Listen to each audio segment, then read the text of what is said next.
Hello, everybody, and welcome to the 9.6 SMITE update show, The Roundtable. I'm Dandy, and I'm joined by both AJ and Clumsy today. We're super excited to get into this. We have all kinds of stuff to talk about. Obviously, we have balance, got some new skins, some exciting events and stuff to showcase, all kinds of stuff. We're just going to dive right into it with the balance, like we always do. 9.6 balance will be coming out June 14th. That's literally Tuesday, so right around the corner. Be ready for that.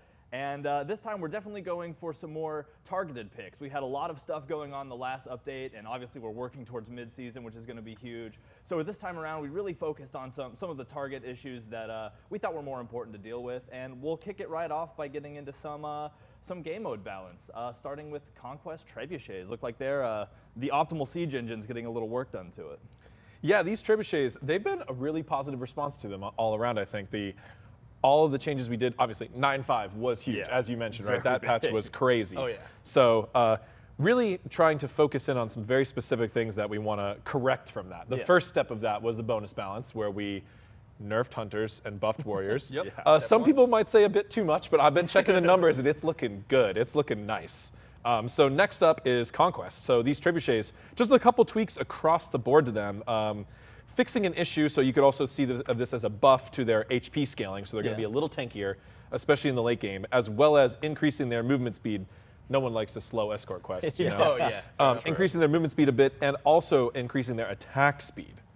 Yeah, I mean, the trebuchets, like I said, were met with some success. People kind of wanted to play around them some more. So with these methods, they're going to be a little bit more of a, a valuable objective to have and take and to push with. Yeah, stronger across the board, so make sure you pay attention to those chalices and go scoop them up. I really do love that part of this new flow, where you see all the little gold icons pop and you're just running around, grabbing those things. Straight towards the enemy. Hungry Hippo style, you're just like, oh, it's good You got to put the blinders on. And speaking of chalices, that's actually the next thing that is having a little balance change to it as well. Is the chalice offerings are kind of being changed a little bit, easier to pick up and offer some mana refund, I think. Yeah, these are nice. These are some quality of life and some adjustments here. So first is that you're going to be able to pick them up quicker. They used to have a little delay while they play the animation, but now you can just scoop them right up. I think that'll be a nice improvement. It's going to be cut in half the time. Also, when you steal one, now either team can pick it up, which that was an interesting situation because we changed it so that the chalice offerings had ownership.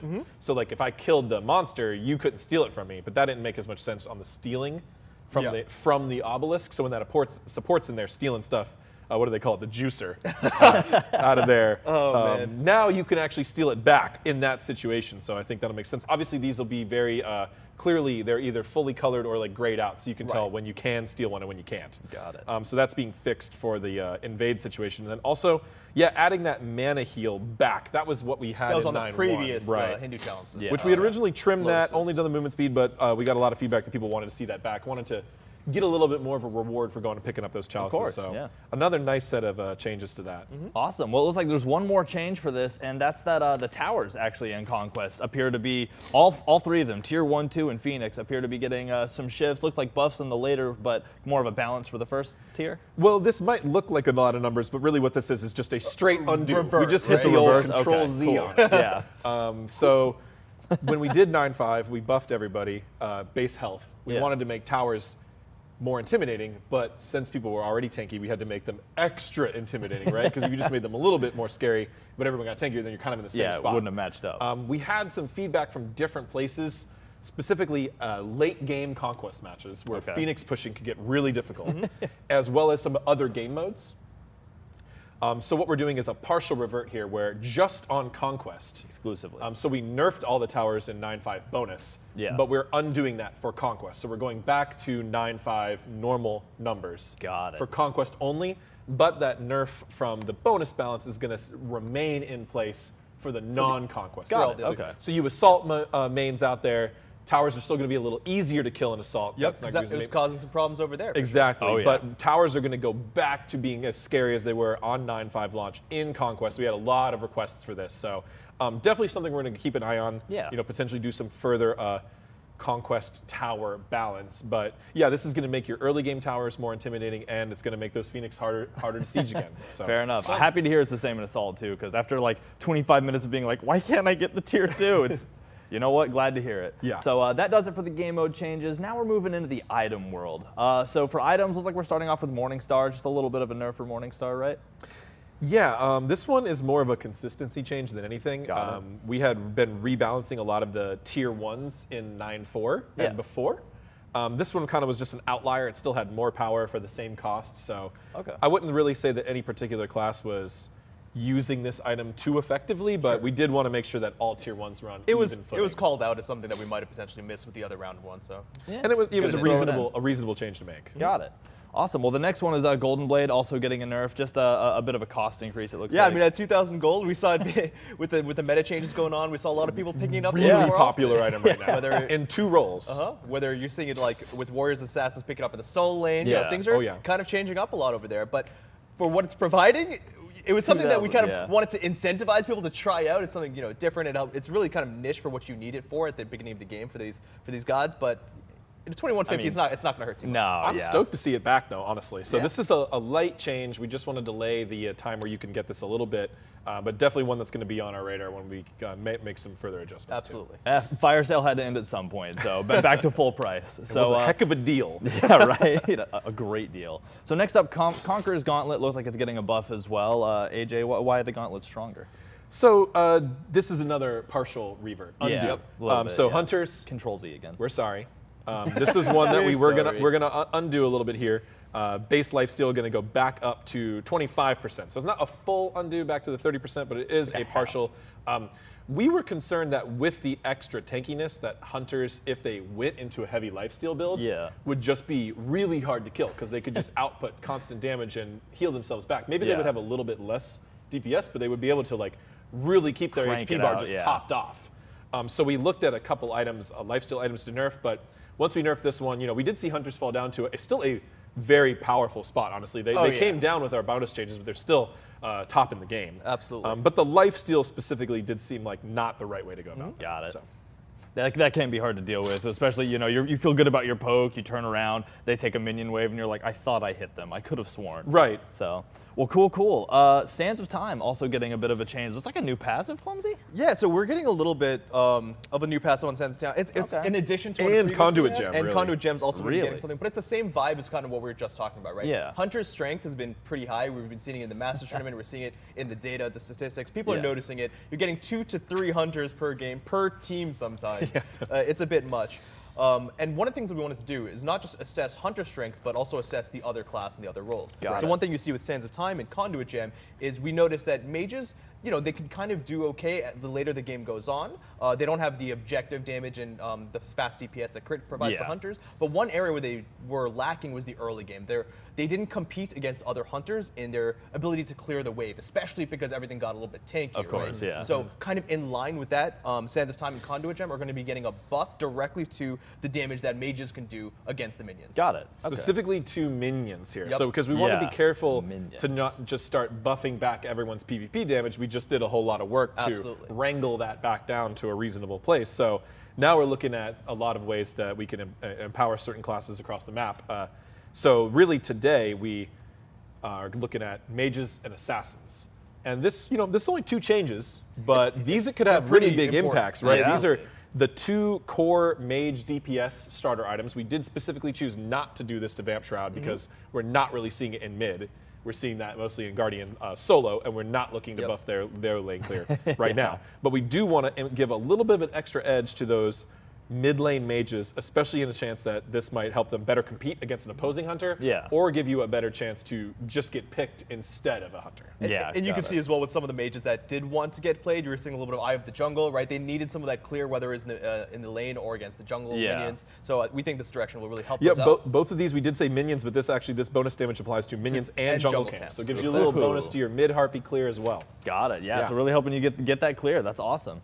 So Heavy Mace up next, a little bit of a buff, a little bit of a damage buff, just knocking those numbers up, I guess, helping with the people who tend to go that build path. Right, so now we pivoting into the assassins. Yeah, of course. So what we have seen, really interestingly, post 9.5, is that the sustained damage, basic attack assassins are really good right now. Really good. Yeah, they're tippy top. So what we're trying to look for is trying to bring back a few things for those more traditional ability-based assassins. Yeah, okay. And it is also important that assassins do still have the ability to burst down other players. Yeah. Obviously, all these 9-5 changes is going to slow that down. A little bit. Even some buffs, we're going to be many buffs away before we're back to where they were before, right? Yeah. Many buffs away. But looking to inch our way there by giving the assassin class, specific those ability-based assassins, a few power buffs across the Tier 2 maces, as well as the Titan's Bane on Tier 3 and on the Crusher. Yeah, I was going to say, it looks like you get, I mean, just bonus damage across Warrior's Bane, Titan's buff, and then Crusher actually getting some scaling damage, it looks like. Right, that's that bonus damage from the passive. Yeah. Which we had nerfed that item a bunch to get it away from Hunters. We're not seeing that so much anymore. So this feels safe that we can give Assassins a little buff there through this item. Yeah, sprinkle Although back we some of might that see some power. Hunters pick this up. We might see ability-based Hunters come back a little bit. That'd be okay. Yeah, they're of course. much less prevalent right now than the traditional basic attacking Hunters. So trying to help those ability-based physical characters quite a bit. Sounds good. I'm a bit, like, that's my thing. Auto attacks, I can deal with.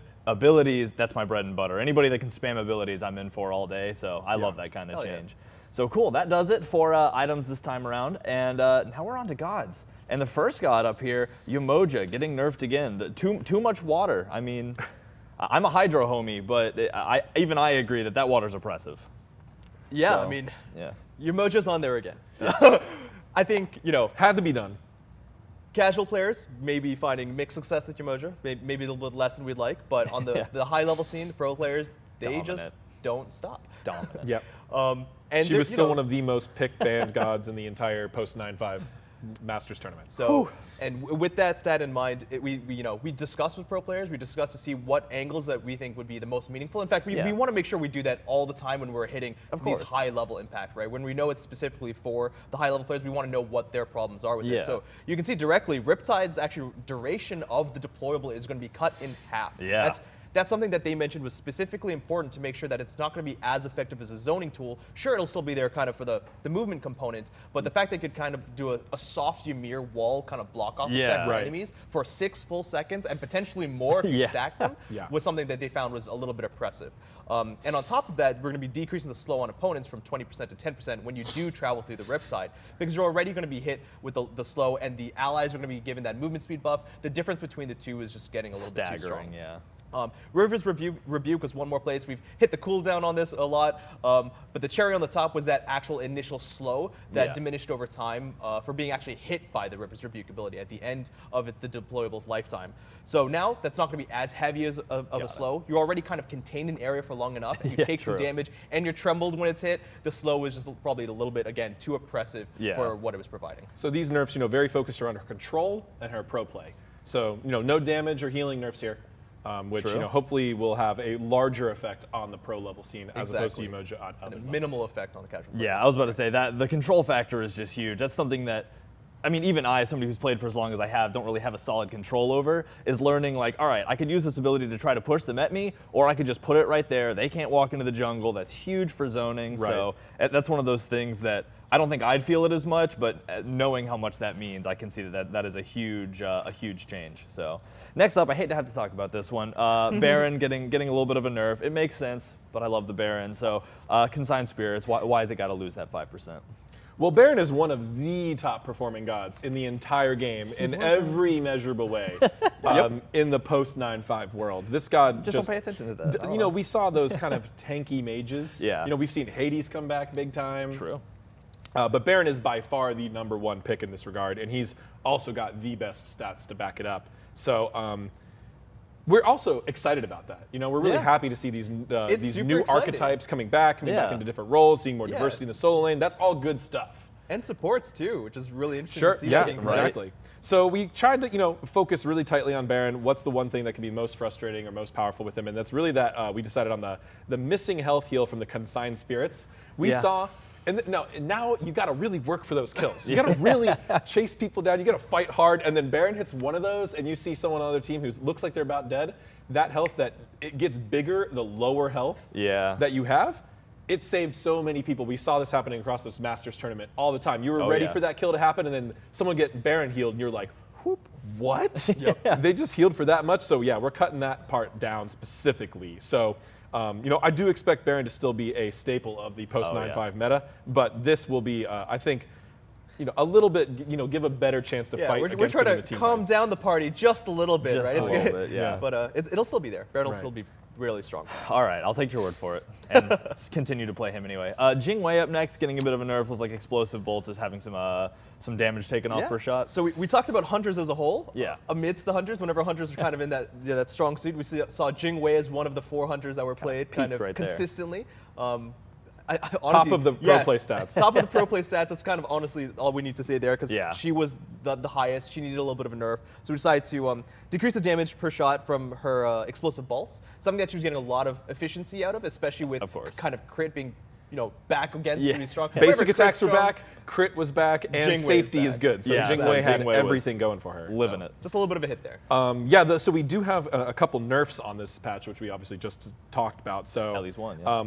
That's because we were still, when we did 9.5 bonus, everything was still shifting like crazy, Yeah. right? So we nerfed Kleena in the bonus because that one was pretty clear, but we were waiting a little bit more to get some more data on some other gods that were rising to the top. So these were the 3 that came up from there. So that's why there's some extra nerfs slid into your main update. But now we're going to move over to buffs, which we do have quite a few for this update as well. Starting with Ratatoskr, getting a little bit of buffage to Acorn Blast and Through the Cosmos, which is such a great ability. So, I mean, what made Ratatoskr deserving of these buffs? He is one of those ability-based assassins. Yeah, And true. honestly, Ratatoskr is really cool because he's very flexible. We've seen him played in support and solo a lot lately. And we think that those roles are still pretty okay for him right now. But we wanted to really focus in a bit more on his assassin play. So Through the Cosmos, just getting damage scaling, that's just going to buff the the burst damage he gets from that just dunk. up to that next level. Which was pretty low already, honestly, beforehand for an assassin alt. And then Acorn Blast, that is his primary CC and burst damage ability. That cooldown going down, it's probably going to move you more towards building that Acorn Blast focused Acorn if you're playing in the jungle. Although crit was really strong, so the crit Acorn could potentially be one. But I would be building that Acorn Blast. It's one of the most Acorn. favorites, right? With this buff and the Acorn Blast, which gives you the 5 acorns, so it gives you a better chance to stun. Yeah. Always a good one. I think Ratatoskr could make a big comeback, so I'm excited about that. That'd be interesting. Again, it's one of those where even though I hate being hit by his ult, it is such an awesome ult just to see. You can see it coming. He's up there, leaping from tree to tree. It's all, like, That's can't do anything about that. Bye, team. So next up, another buff to an assassin character. We have Ravana getting quite a kind of a buff across the board. Chain of Blows, Prana Onslaught, and the 10-hand Shadow Fist. Simply put, Ravana has not been doing very well. It's been a little while since he was meta, and we had to look at his stats. We had to look at some of the outlying abilities that could be buffed, and we saw quite a few places where we could give Ravana some love. So his passive is going to be getting a little bit more of that shield effect. A part that maybe not a lot of people think about, because Ravana needs to, he does his abilities, kind of gets in there. He's almost like a mix between an ability assassin and an in-hand assassin, because he wants to trade a lot with the Chain of Blows. But if you're not doing that, then you're not getting that shield effect. It's not really helpful. So now when you actually are getting that effect, it's going to be a little bit more powerful. And then for the ability side of things, his Prana Onslaught and 10-hand Shadow Fist are both getting a good amount of scaling. So allowing him to kind of engage with that burst combat, and if he needs to, sustain himself a little bit better with that shield, and then pull back. Make sure that power actually means something on those sides.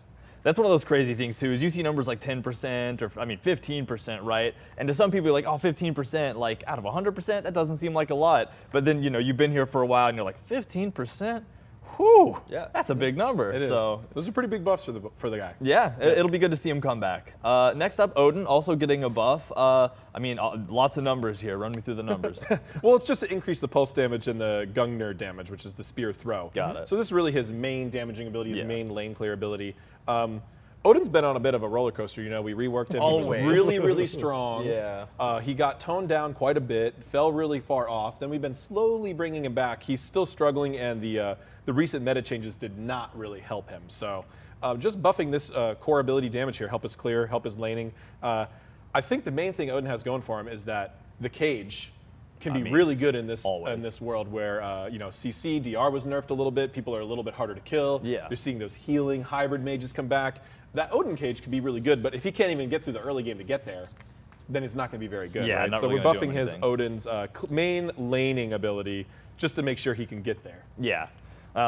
Now, here's a question. Do you think that Odin got inadvertently buffed with the hot dog skin because of the mental crit. Like you see The that and you're mental like, crit. Wait, that's so true. I don't know. We were just talking about that for something else. We're like, that is terrifying. No. The mental hit. You right? know, I bet his win rate went down because so many people were just out there trolling. I'm a hot dog. Look at me, and just throwing enough. games. Fair But enough. At least they're having fun. That's true. And now you'll be a little stronger of a hot dog. So yeah. if that's stayed on the still grill. Now you're available, gonna be a chili dog. go ahead and buy it Chili again. dog. Spicy.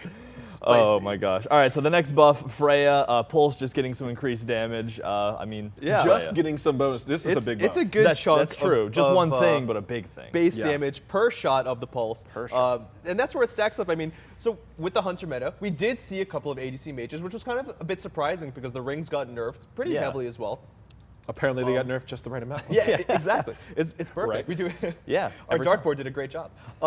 But one god that got hurt a lot more than the rest of them was Freya because Yeah. she's kind of a unique type of carry. She's she doesn't have the ranged base attacks all the time. Yeah, And when exactly. she does, the minion health changes meant that she was really suffering from the clear speed that other mage ADCs definitely were not.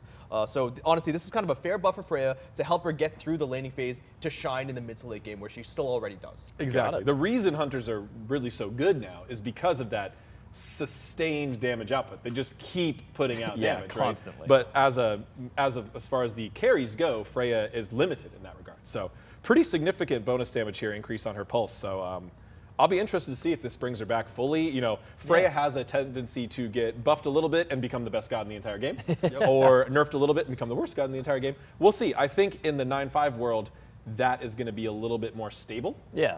So we might see not much increase from this change. We might see her come up quite a bit, but hopefully she will not be literally #1 in the whole game. But we'll see. Maybe that happens. Yeah, we'll be watching It's the been a numbers. while for her anyway. So Yeah, we'll it's see. been a little True. while. She Even could if use a she little does, I spotlight. think in the post 9-5 world, it's a safer, more balanced world for Freya to exist as a powerful god Yeah. than she was before. Yeah. I mean, hey, give him back at least a crumb of the spotlight. Right. So it looks like the last god on our list here, one of the newcomers, Yu Huang, actually spent some time with the Dao, apparently, master of Dao and Dao cultivation, both seeing some buffs. That's exactly right. Both of these changes are regarding that. It's kind of his core kit Yeah. identity is working through those abilities and getting those bonus effects. Yeah. Dao cultivation is the quickest and most powerful way to do that. So buffing that by a cooldown decrease was also a very good poke and CC ability. So that's just going to be a pretty impactful buff for him. Oh, yeah. Just straight up. And then also making sure he gets a Dao, that kind of passive out of combat Dao a little faster too. That makes sense. Well, excellent. That will do it for the balance for 9.6. Again, y'all catch that coming out on Tuesday, so not a long wait. Make sure y'all hop in the patch notes and check out that for anything that you missed, because all the information is listed there, ready for your viewing pleasure. Next up, we have the community news, but not before we share something kind of cool with y'all. Check it out.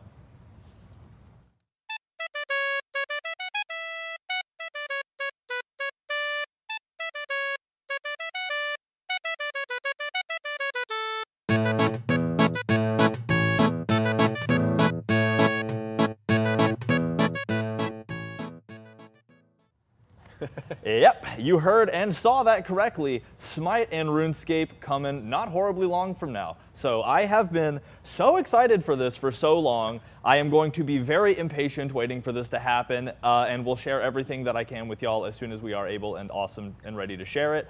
It's going to be great, you know? Just little insider trade secret from everything that I've heard about going on with that. It's going to be amazing. So keep your eyes and ears on that. We'll give y'all more information in the future.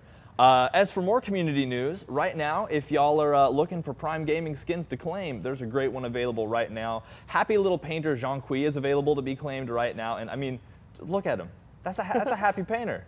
#1 fan, too, which is, I love this skin every time I look at it. And on the tune of Bob Ross, we had a Bob Ross competition that was going on.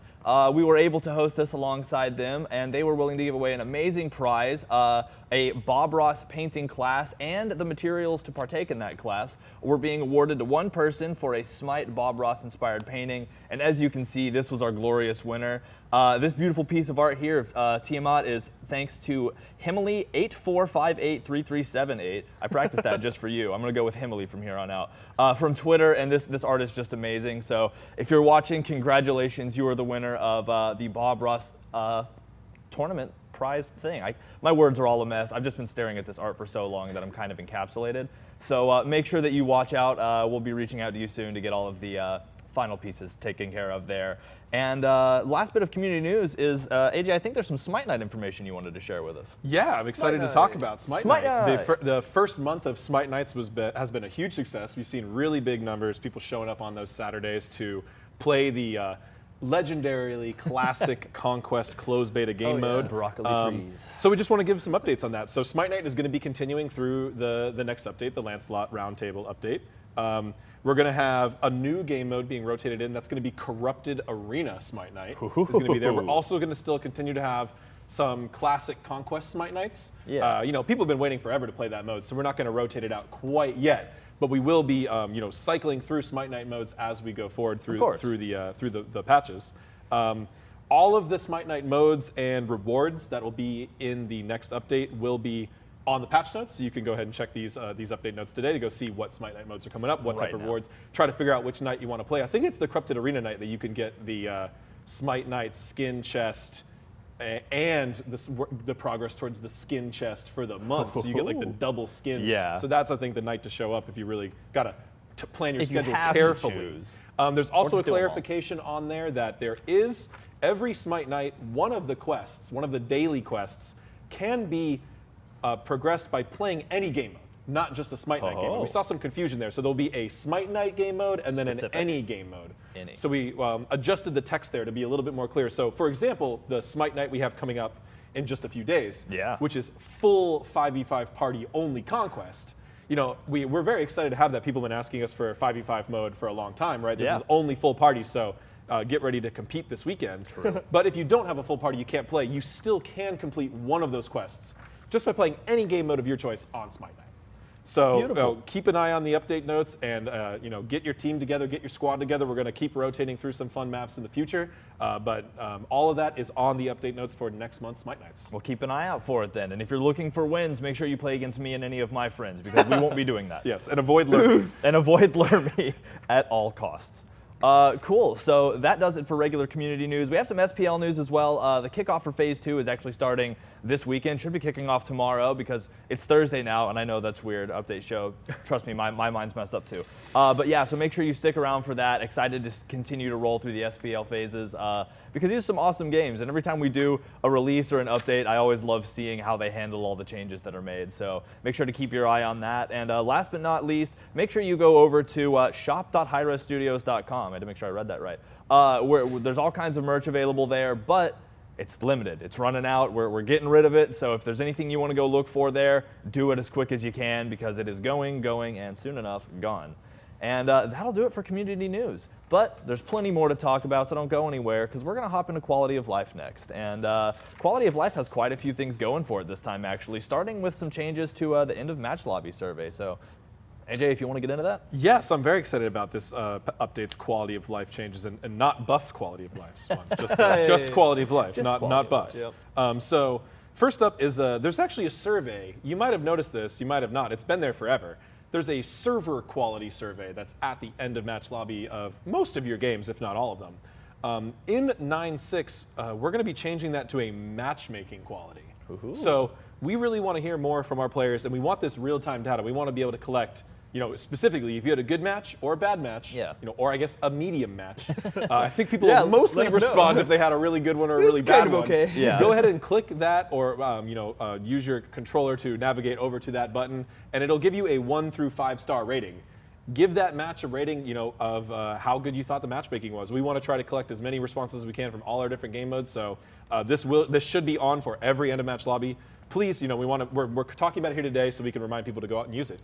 Please, if you want to be a little bit tough on us, that's okay. This is the way to do it. Instead of making another Reddit post talking about it, go play some matches and actually, use the survey to say this was not a good match or this was a good match. Let us know. We want to learn as much as we can. This is going to be a really good way to get some very tangible data to help us make some changes in the future. Yeah, so make sure you click that star. And again, be honest with us, That's only way we're going to make it better is if you're honest with us. So like how it says good or bad in parentheses. Yeah, like, good or or not parentheses, quotations. We lost, but I had a teammate named Meatball Ravioli, and that made me laugh. So good game. Yeah, right. So next up, Auto Builder getting some improvements as well. That's kind of neat. What's going on there? Yeah, this is a big one, and shout out to the Hi-Rez data team. We've been doing a ton of work with them, and they've been giving us all sorts of good information on how we can make changes to certain features, as well as doing some direct changes to the game on their own, and that involves auto building. So this actually, we kind of snuck this in last minute into 9.5, so a lot of this is already present in the game. Ooh. But we made significant improvements to Auto Builder to build items in the proper order more accurately. Got it. Build a better level 1 starter loadout for you more accurately. Focus more closely on god role pairings. So no more like Thor jungle, but it auto builds you, a warrior item or something like that, or just builds you like a tier 1 mace and no starter item. Yeah. Fixing a lot of issues like that. Also better focus on the builds per game mode. So a lot of improvements to the auto builder there, and we're still working on a few more, but check out the full update notes to read all those and let us know how it works. We've been observing it already, and we have seen a lot of improvements. So still a few more things we want to clean up, and maybe you'll see some more on future update notes, but looking really good right now. Glad to hear. I long for the day that I can turn on auto build and never have to think about building anything again. Because I really think if you don't know what you're doing for a god or for a build, the auto builder is a pretty good option right now. It really is. Yeah, it will be better than you just picking things randomly. Yeah, you'd be right there.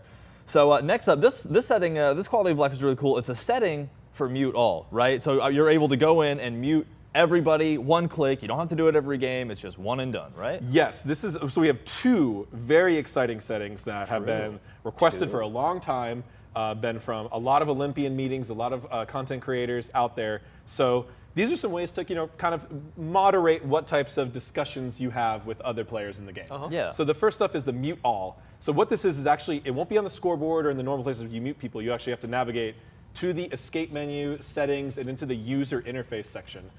In there's a couple other like moderation and toxicity settings you can do, like blocking DMs and stuff like that.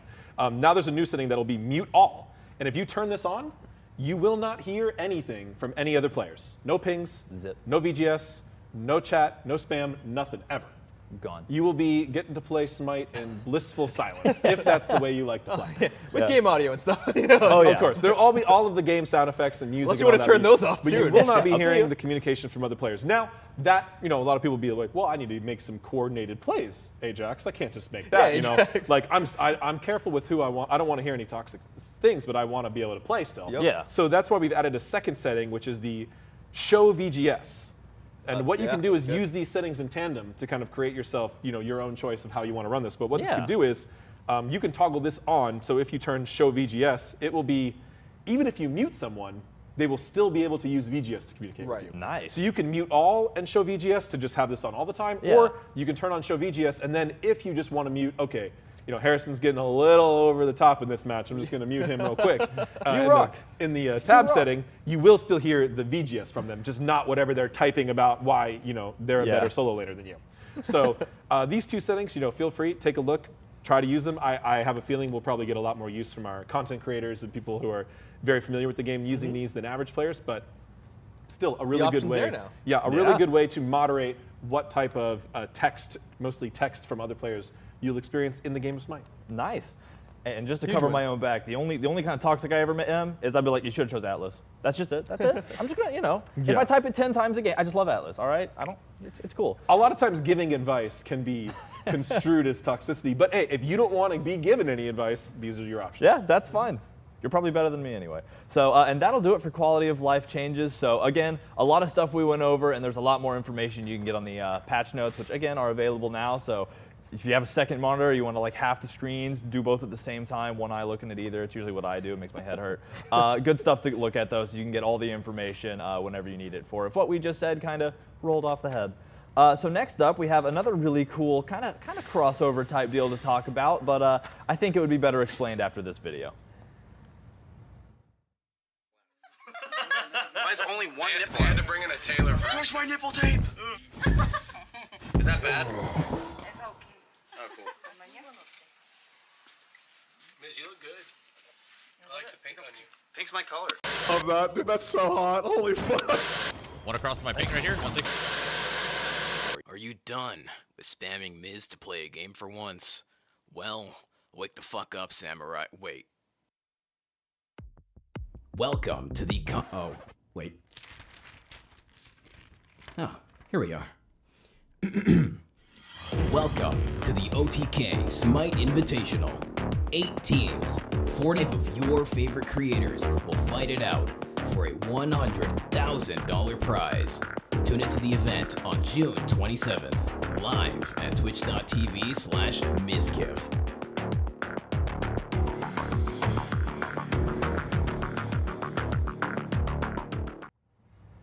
That is right, OTK crossover. So for those of you who missed the showcase yesterday, it was awesome. They did an excellent job, and we were lucky enough to have some really awesome stuff showcased there for the first time and have them run through it in the spectacular show they hosted. But it doesn't end there. That show was just the beginning of the race.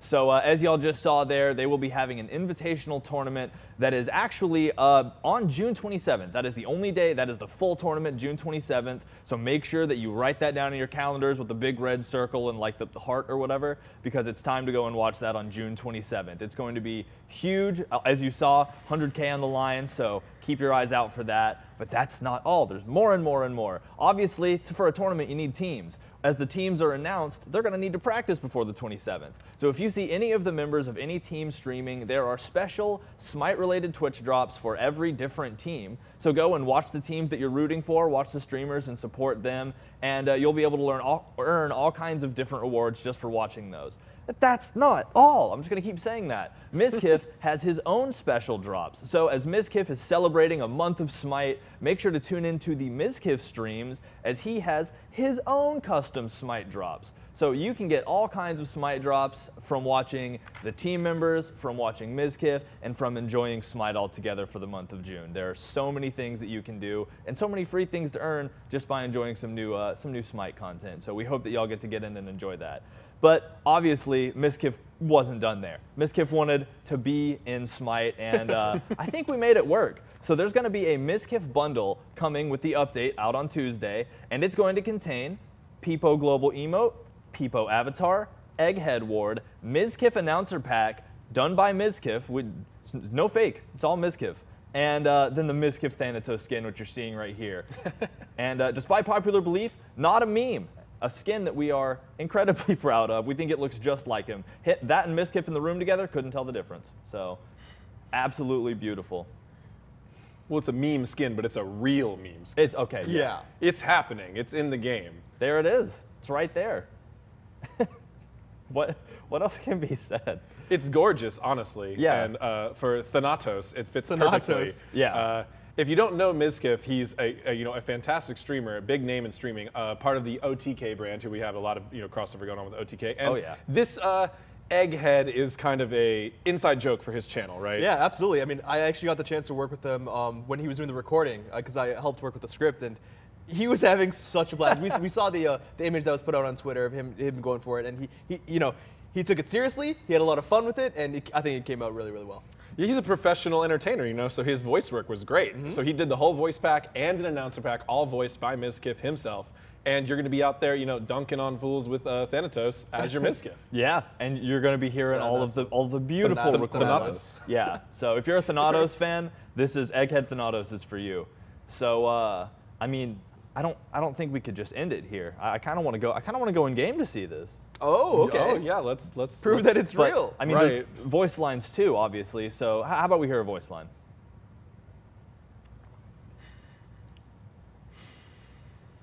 None of you are not subscribed, and if you want me to play more Smite this month, I suggest you do so. Yeah. Cool. So yeah, super excited for this again, and here it is again. I was waiting for that.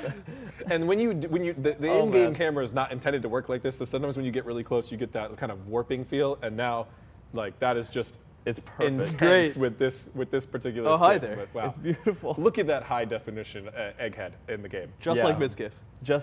But I love the crown, the OTK logo. It looks great. It's like it reps the brand, but also has Mizkif going, and it's just nice looking skin all around. Thanatos is just such a cool god.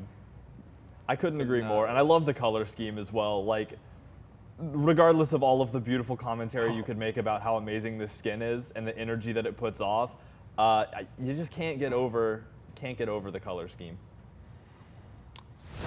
So for all you Thanatos mains out there, I think you have a new favorite skin. It's hard to compare. And I think, you know, they just had to see it to believe it, right? Oh, yeah. The screenshot, the image, but no, this is all real. We made that beautiful, those card art illustrations, like those things are amazing works of art. Those take beautiful. artists like many hours. So having just one of those for Mizkif stream, that's really cool. That's you know, an asset I'm sure he'll be proud of for years. And this fully functional in-game model who is ready to scythe you down in the jungle as Thanatos is ready to go. We got the OTK logo in the execute targeter, just so you can remember who you're repping. Ooh, cool. And that very nice Holographic. flash on landing. And of course, this is going to be skin voiced by Mizkif. Oh yeah. Fully voiced by Mizkif. So you're gonna. It's definitely worth having that Thanatos voice pack because I mean, again, there's just no better. You're gonna hear Mizkif giving you the show or giving the call outs in game, and what could be better than that? Yeah, big shout out to the whole OTK team for this crossover collab. It's really awesome. The work they did yesterday, highlighting a bunch of indie games that were amazing. They featured so many cool developers and so many cool projects on there, including one of our own. But all around, they did a fantastic job. I was really impressed with the whole show. The production as well. Shout out to our boy Peckies. Hey, big shout outs. Someone who we've worked with for many years now was behind the scenes running that OTK show. So much love to that there's an whole award crew. as well. Oh, there's the award. Yeah, there's yes. the Egghead Ward. That is an awesome ward. And there's a whole set of, like you said, the global emote, avatar, ward, announcer pack, and skin. So you get quite a big meme bundle to go along with this skin. Oh, look at the way the head floats. Yeah, I didn't while realize he's that. flying. As if it needed to be more intimidating. Yeah, so that is hilarious. Yeah, but this will all be a Oh, bundle. look at, that's good. It's That's good so stuff. good. Yeah, it's all going to be a bundle, and it's going to be available, again, on Tuesday with the release of the update. So make sure y'all are checking this out. It will be discounted, too, on release. So right as it comes out, it'll be the best time to pick it up because it'll be ready for you. So it'll just make sure to check it out both in-game for gyms or from the Mizkif Nexus store. So again, super excited and a big shout out to Mizkif and to OTK for all of the amazing work they've done, and we're excited to see this tournament happen on June 27th. So again, circle that calendar. So next up, we have more skins to showcase, and we're super excited to get into them. Starting with the Heavenly Light event, we're gonna have Dark Angel Amusing Cobb. And I mean, why you gotta make B-Man like he's almost hot? Oh yeah. Well, we've already made Chernobog hot. Fair. But now he's hot again, but in a darker way. In a See, darker but way. I like how he's got an angel skin, and now he's got the kind of fallen angel skin, which would be really good contrasts, depending on what your style. I think if you're a Chernobog player, you might something a little darker. But this is a Amusing Cobb, so if you're a Chernobog player, just play against Amusing Cobb. Excuse me.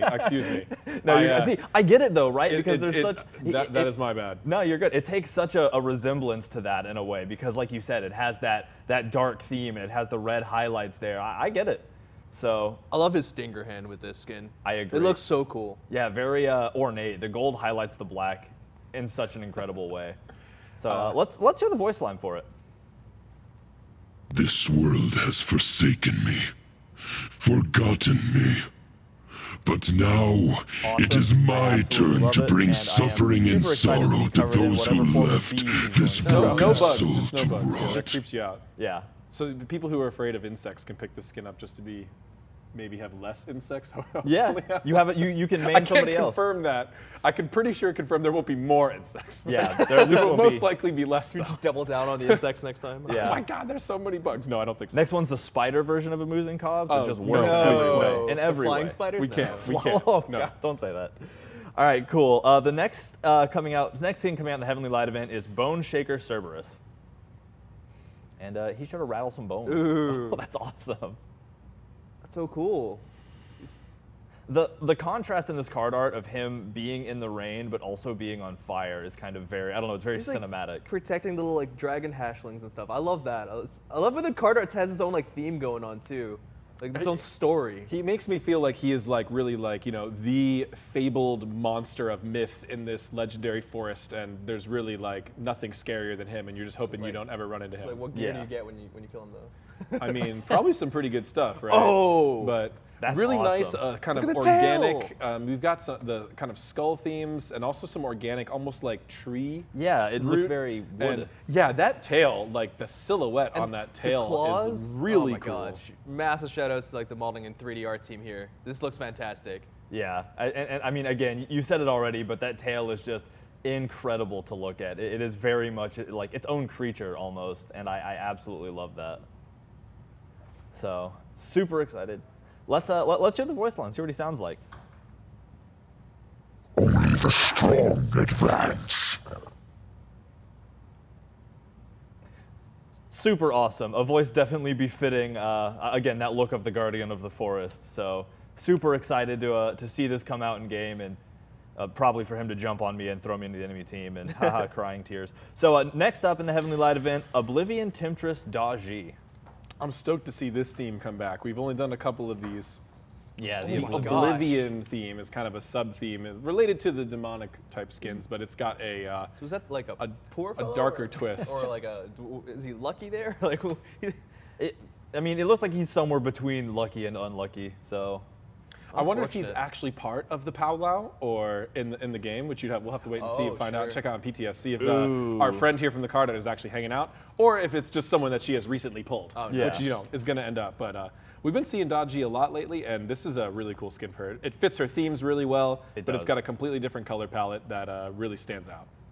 I love the kind of like spinal tail. It has like the columns with all the different. It's absolutely. I guess horrifying would be the right word, but like really, really cool too in that horrifying kind of way. Yeah, very different for her. Yeah, and the black against the black of the armor and with the gold trim against the blue skin. I don't know. The colors like that. When the colors pop like that, it's hard not to be entangled by it. So let's hear the voice line. More fresh souls to torment. I'd best go welcome my guests to this realm of nightmares. You call it a realm of nightmares, but it's such a tempting tone. Yeah, that's that's Daji's whole thing. That is fair enough. Take me there. That's her deal. You think it'd feel less bad getting killed by her, but no, it still feels bad. Still head slam the keyboard. So the last skin coming out with the Heavenly Light event is going to be Gazing Archon Medusa. So starting with the Dark Angel, ending with the Gazing Archon. And this is incredible looking. Beautiful skin. That's so cool. And we have, this one is, I feel like we've kind of had a lot of requests for like a very heroic and beautiful and elegant Medusa skin, but that's not an easy thing to do because Medusa is a snake lady. Yeah. So how's that gonna work? kind of finally moving there. It's something that took us, little bits of work over time. That's what? But yeah, so she's got like feathers that float back behind her as she kind of flies instead of the snake tail body, and just Right. Her a dress is, like, gorgeous coiling, model which is and cool. really cool accents through all these angelic features like these wings and feathers and gold ornaments across her model. That's so sweet. It's unbelievable. And yeah, just the angel wing ornament halo combination deal going on behind with the flapping of the wings. That is, I mean, props to making the snake character into a majestic angel almost seamlessly. Yeah, like that is a lot of creative work, and I'm excited to see this in game. Look at that badass bow. I know, it's so big. sweet. That's the loot you get for killing the Cerberus. Fair enough. Let's hear the voice line. This realm has been overrun by chaos. If we can save even one mortal from its vile embrace, then we must try. And she's a hero? I mean, I guess it makes sense. Somebody like that not being a hero would confuse me. But, I think with how angelic this skin looks, we owe it a visit in game. So let's check it out in game. All right, nice. Ooh. Again, just the ambient flapping of the ornamental wing halo is, I don't know, I'm gonna have to find a better word for that, but it's awesome. I don't know, such a beautiful Very natural smooth and movement. organic. I love it. Yeah. Well, I organic like it word. too because a lot of times, when you read about differing ways that angels are portrayed, sometimes they're portrayed with very unique, non-human type of anatomy. So having this angel behind her feels very reminiscent of that. yeah. Like the fear not, my children, right? Biblically accurate halo. Right, which Got it. still a lot of fantasy in there. Of We're really course, of going course, for, of yeah. course. But yeah, like that's a really cool way to go about it. I agree. I definitely agree. And I think, when you're thinking Medusa, you got to see the locomotion. So I'm glad we brought her in game so we can really see her flying around and maintaining a lot of Medusa's movements, but doing them with this very different type of portrayal. Yeah, the feathery tail, I guess. It's hard for me to pick a name for it, but she's very smooth. She's a Yeah. very gliding, right? Which fits with a you would think a snake and a flying character don't have much in common, but then they actually do have a very the smooth movement is Yeah. something that you associate with both. The and gliding, That yeah. works out well here. And then of course a very different take on her whole effects scheme Yeah. and audio. Yeah, I mean, obviously the audio work is spectacular as always. You know what? That's incredible. Base Medusa actually already has a little bit of a kind of feel with that alt. Yeah. So that just fits really good on this skin. I love that. Kind of like a bask in the light. Right. You're awestruck. You're paralyzed by Gloria that is Medusa. That's awesome.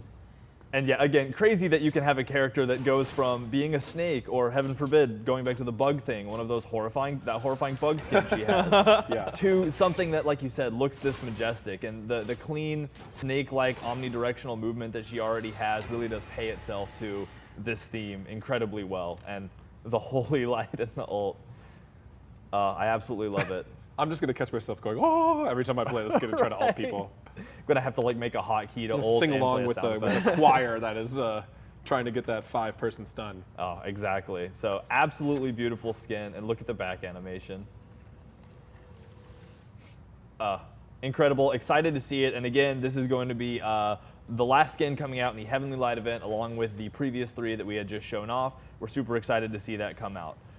Next up, we have the Code Slasher DLC with Code Slasher King Arthur. And that's really awesome. I love that helmet. Sweet. Yeah, this is a cool theme too. That it's been a minute since we've revisited. I think it fits Arthur really well. And you know, Arthur's pretty hot right now actually, and which that kind of lines up well. Yeah, it indeed does. I'm always a fan of armor that has a cloak like that. Like the, I don't know. It's one of those where it's just a good combo for me. Oh, the orange too, every time. Very nice colors. Yeah, I love his shoulder piece. Yeah, because I know there are other skins that share that similar like orange highlighted weapon. Because I think what was it, Osiris got one not too long ago. Yes, well that was quite a while ago. That now. was I mean, actually, you got yeah. your pandemic time frame going on. That's I think true. that skin was like 2 years ago. Like no joke. I think there was a Bakasura somewhere in between, but there's not a theme we've explored too much yet. So really nice to see another one in there, and I think it fits really good on Arthur. Wow, everything you just said made me feel pain. So yeah. Is that a new? No. So the orange, super cool. Love that. Let's hear the voice line. Haha. We get in and get out. That's it. I don't have time to deal with any trouble, so make it snappy. Get in, get out does sound like King Arthur. I'm just gonna dive their whole team, but then like flip out because I'm awesome like that. So that'll hurt when I see it happen to me. But again, part of the Code Slasher DLC. Super excited to see this, and I love the shape of his legs. I don't know why I just thought of that. So next up, we have something that I'm always very excited about. We're getting to the summertime months. We have the Independence chest. Oh yeah. And it has 2 spectacular new skins coming with it, starting with Summer Eclipse Morgan Le Fay. This is always a fun chest because we always go crazy and try to do something super trolly, which we also have coming up. But first we have something a little bit more elegant, and you know, the summer skins. We've had so many requests to keep bringing back the summer skins. We can't really justify making like 10 of them or something like we used to do, but we do want to make sure we deliver a solid one every summer. And this one's really nice. It also makes a lot of sense because if Morgan Le Fay is on like a summer break, that's why Lancelot showed up. Yeah, that's there you true. go. Yeah, the rivals. So we've got some nice swimwear and fashion going on with Morgan Le Fay here, and dressed down a little bit from her usual getup, which is very heavy, you know. Yeah. So a the nice battle contrast regalia. here, and a lot of detail. Oh, there's a tattoo involved. Yeah, well, she had like a dragon on her leg too, so that's awesome. That's sweet. So definitely rocking the summer vibe, definitely ready to unwind for the summertime, and I kind of love the watery look of the sword too. Yeah, it lends itself to the that. summer theme very well. There it is. That's cool. Yeah. Oh, I see it. Oh, Yeah, and it like yeah. glows. Yeah, it's too. got like that That's material incredible. shimmer. And of course, staying true to Morgan Le Fay with a little bit of a goth twist on it. Oh yeah. Oh yeah. So let's hear the voice line. If your name is Arthur Pendragon, you're not invited. Those pool parties are so exclusive. Yeah, right. You've got to sign up like years in advance or whatever. I don't know how it works. You think Lancelot will show up though? Oh yeah. Oh yeah. He'd ride his horse in. It's like one of those where you can't really say no because he showed up on a horse. So. Yeah. Does have a VXG this skin, so if you're checking it out in game, make sure you peep that VXG because Special emotes. I've been told it's special. So next up, and this one, another one of those things that I just can never wait to show off. We got Burger Time Xingqian. Yes, the food skin number 2. Hot Dog Odin was met with such applause that we now have Burger Time Xingqian. Literally lose your head. Nice. This is actually this is the card art. This is like This is the card art. This is so cool. As if you were watching a commercial for this this fast food restaurant, Whose this fictional finger is fast food that?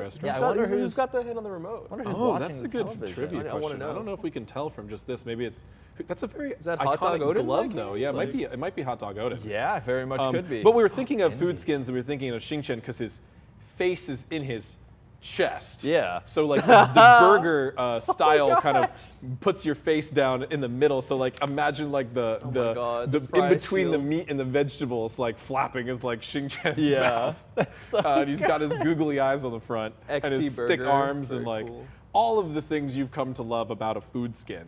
And he's going to be whooping on you with a straw. Yeah, so it's hard to comment further on that because the skin speaks for itself in so many ways. But I mean, obviously we're just a drink short of him being the full meal. The combo. Yeah, right. Just grab a few potions on the way out, you know? And Yeah, you're good true. to go. Get a Baron to come with you, get that specialty drink. So this is one of those things that, again, couldn't show it off without checking it out in game at least a little bit. So let's go in game and check this out here in just a sec. But let's hear the voice line first. You guys hungry for some action? They always Yes, we are. They always get the best voices for these things. Like the kicks. This view. That's my sleep paralysis demon. What is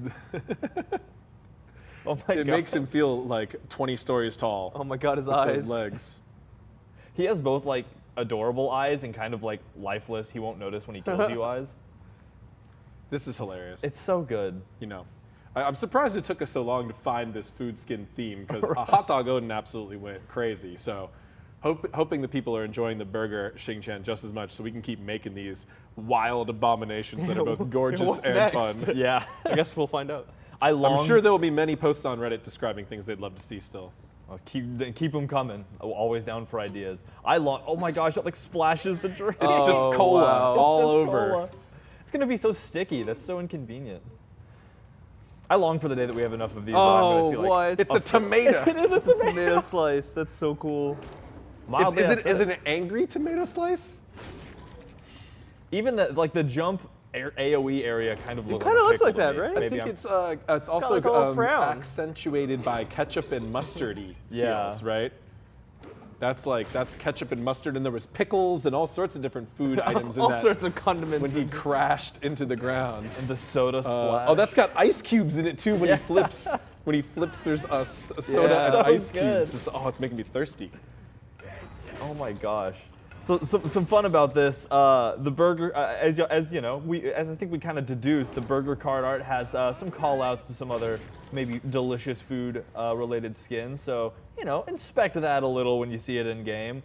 But they did a lot of work with the. Oh my gosh. It's so saucy. Saucy. Literally. Saucy.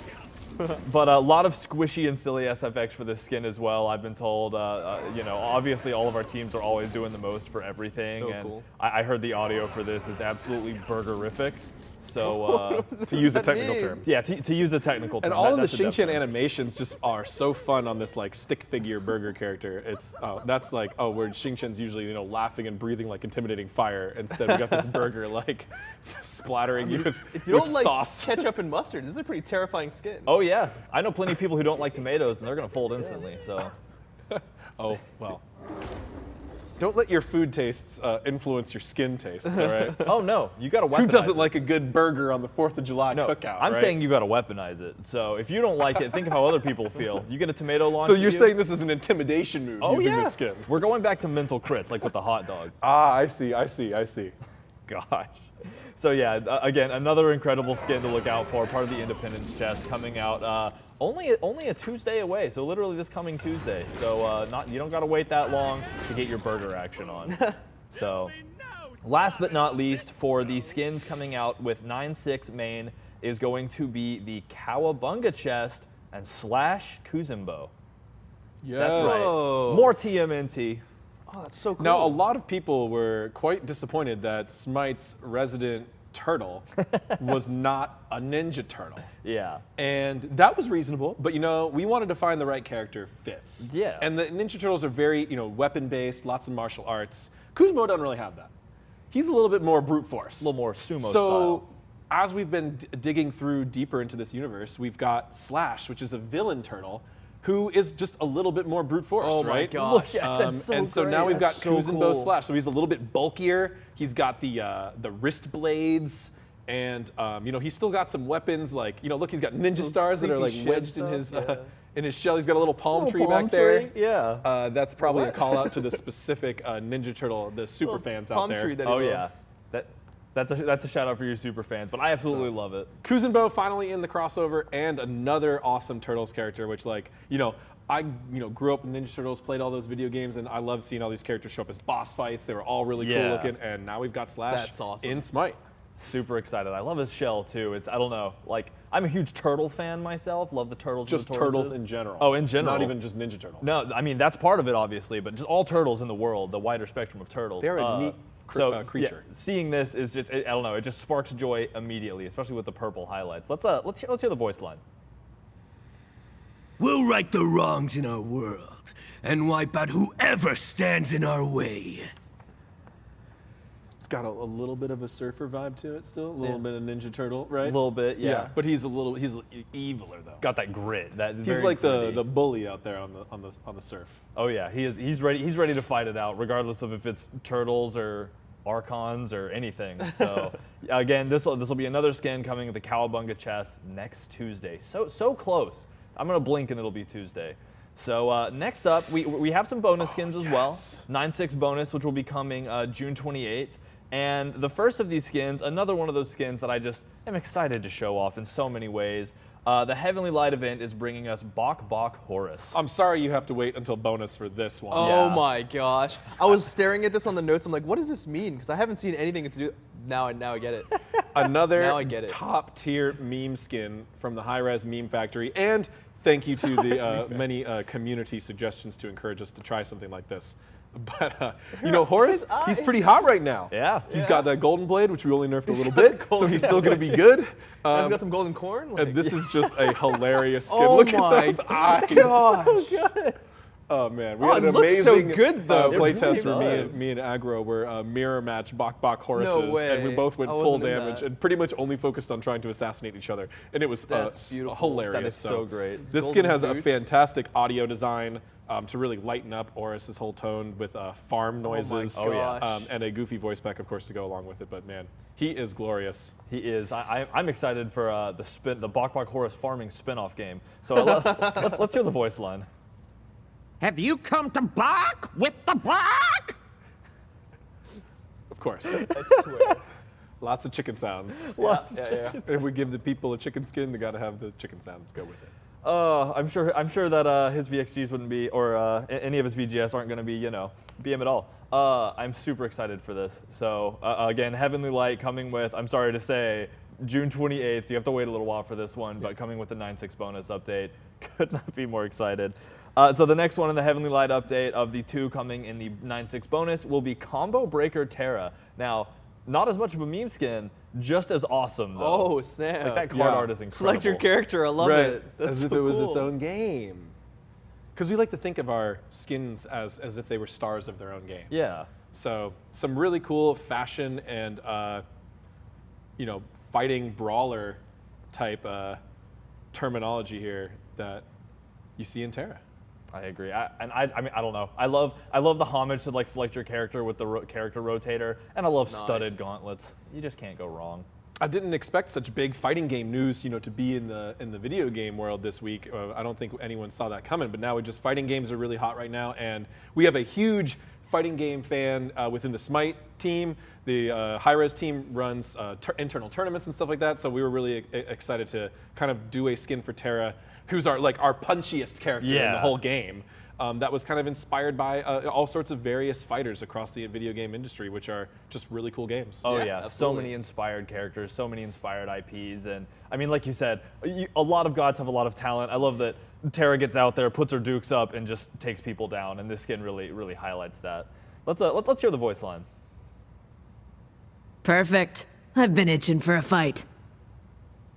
There you go. It's been waiting. Yeah, straight to the point. I love that, and the voice sounds great. So I'll be excited for this. I always love seeing the effects for these skins, so I'll be excited to see this one hit the game June 28th again. So the last skin coming out with 9.6 bonus is going to be in the Recon chest, and it's Hardwired Heimdall. Ooh. Oh, that's awesome. Oh, damn. Oh, very sleek, very high tech even for a future skin. Yeah. Again, with the orange accents, I will never get over how much I love that. My car is orange. I'm a fan of orange. Okay. So That's serious. He's not just saying hasn't that. just been He saying wouldn't get it. an orange car just to hype Yeah. these skins. He means it. So yeah. Is that a tangerine in your pocket? Don't talk about it. But yeah, I absolutely love this. I'm also always a fan of like that center chest light. I don't know. It's such an aesthetic to get behind. And don't look at the forget back his piece. future horn. Yeah. It's future His horn. future horn. I mean, but when you think about it, you got kind of static and sound waves, EMP. It's Yeah. a very good futuristic type of theme. So Heimdall kind of using that as an attack, that fits really well, actually. Yeah, it really does. And then, of course, just throwing big axes at you and knocking you into another dimension. Yeah, well, I mean, Or you know, two. just future dude stuff. Right. So let's hear the voice line. Someday I need to find out why I chose this profession. Maybe I will someday. Maybe I'll learn as you knock. You got to me get to through know the him a little dimensions. bit first. Yeah, you got to go out for coffee or something. So, all right, I lied to y'all because I'm like that, because I like keeping surprises. There is one more skin that y'all can be looking for, but this next skin comes with a little bit of an intro video, and I mean, what else is there to say? Let's get right into it.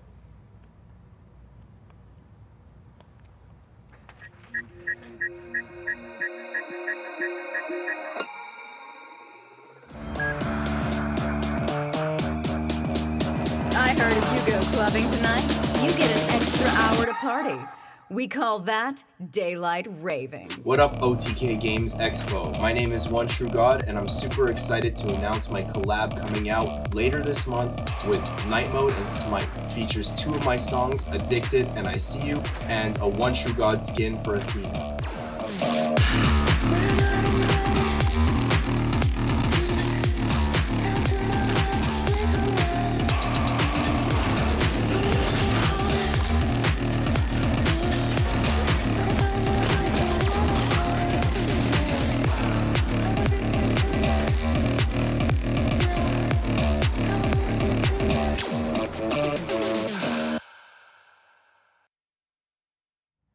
That's right, OTG One True God Athena coming in with a night mode chest. Another super awesome musical crossover that we're excited to bring with y'all. As you might have seen, that was something we got to showcase at yesterday's OTK conference, but we wanted to show y'all here for anybody that missed it. We're super excited to be able to do this crossover. It's a super inspired skin, and it's just something we super duper love.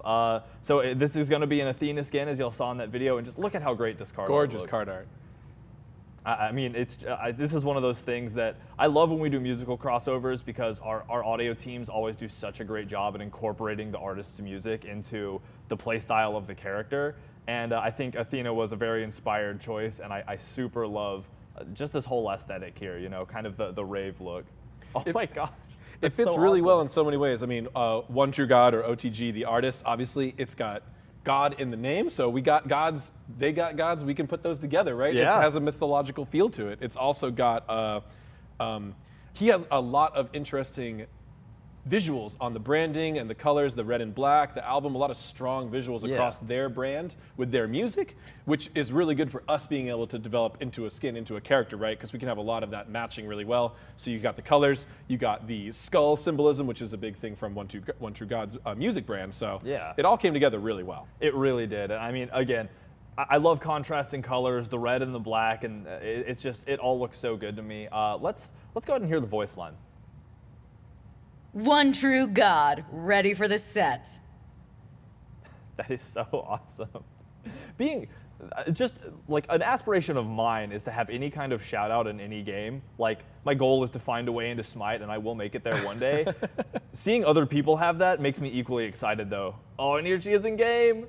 Yes, we have to go in game. There's some cool things to show off. The the effects and the audio are turned up to 11 on this skin. We really liked Athena for a music skin because her charge ups. Yeah. So she's got her ability 1 and her ultimate, and even her 3, which deploys. So there's more time to really go all in on the music and the audio and the effects for this skin, as opposed to some god who all of their abilities are really, really quick, right? Yeah. So we actually specifically picked Athena because we thought she would be great for a music crossover skin.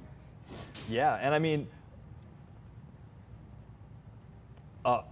so currently it's playing default audio, so obviously that's not going to be how it is. Yeah, that's not intended. Yeah, not intended for sure, but you know, this isn't coming until the 28th, so obviously by then it'll be sussed out. But there's a lot of stuff. The skin has a VXG, so that's awesome.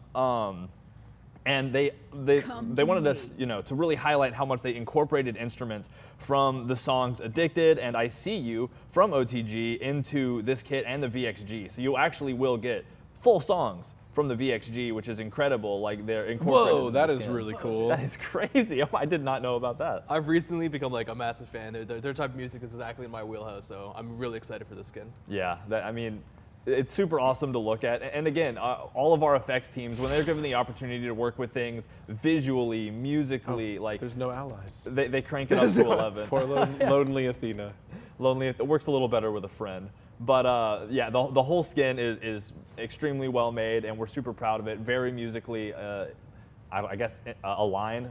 My brain shut off the words I wanted to use there. But long story short, it's awesome, and I'm looking forward to it because the music skins just add so much for me, and I think this is a really cool opportunity. Really thankful to Night Mode and OTG for the collab here. And for those of you familiar with Night Mode and OTG, the name Jericho might ring a bell. Look out for some Smite and Jericho-related content sometime in the future. Not a lot of info now, but just keep your eyes open and keep your ears open. We'll share more as we continue on. But this will be the last skin coming out with the bonus update on the 28th. So again, I know it's a ways away. You got to wait a little bit, but it'll be well worth it. And I hope that you're excited to check this stuff out. So from there, I mean, we've talked about a lot of cool stuff. We really have, but there's a few more really awesome things we have to show off, starting with Lancelot coming to Smite. Let's check out that video. The words I speak are the oath of a knight. I dedicate myself to lives beyond my own. They will embody humility and speak only truth. I vow to never be cruel, to forgive when asked, and pray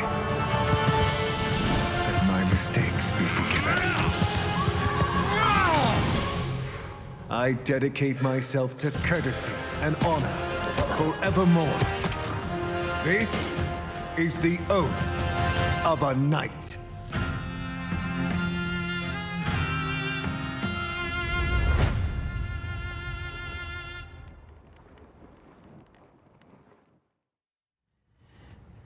And that's Lancelot, and welcome back.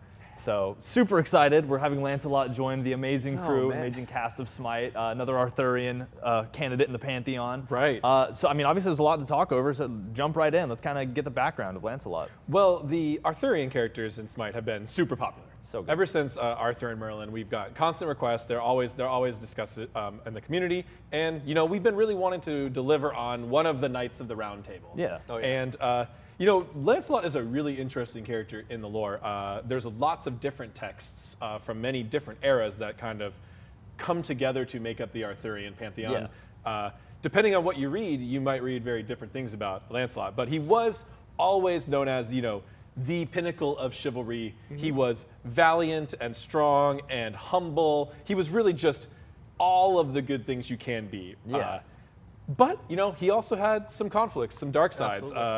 There was some specific tales where, you know, he was one of, you know, King Arthur's first knights that he invited into the Round Table, his most trusted, his most powerful, and he was given the responsibility of being the personal bodyguard to Arthur's queen, Guinevere. Yeah. But that led to an affair between Lancelot and Guinevere, which scandalous. Drove Lancelot and Arthur apart and led to eventually Arthur's downfall. And then you see various authors and other texts where Lancelot is a little bit more of a villain or more of a romance story or, you know, forbidden love stories and all those things. But then in almost all of them still, he is a very powerful fighter and a very skilled jouster, of course. Yeah. And really the hero of the people. He's the one that's there to help people out, to roam from town to town, to be always aiding those in need. And even to like the very end, while there was a wedge between himself and Arthur, he still came to try and rescue Arthur. He still came to try and aid, because to his very core, he is a loyal knight, no matter what may have caused any differences between the two of them. Exactly. Also known as being very good looking, of course, which we try to do our best.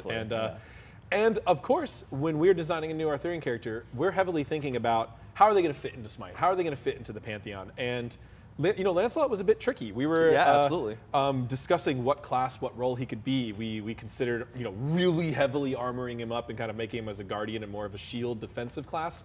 But when we're looking at the lance and getting on and off the horse, we really wanted the mounted gameplay, the horse, to be a big part of it. So it felt a lot like it made a lot more sense to make him lighter and more agile.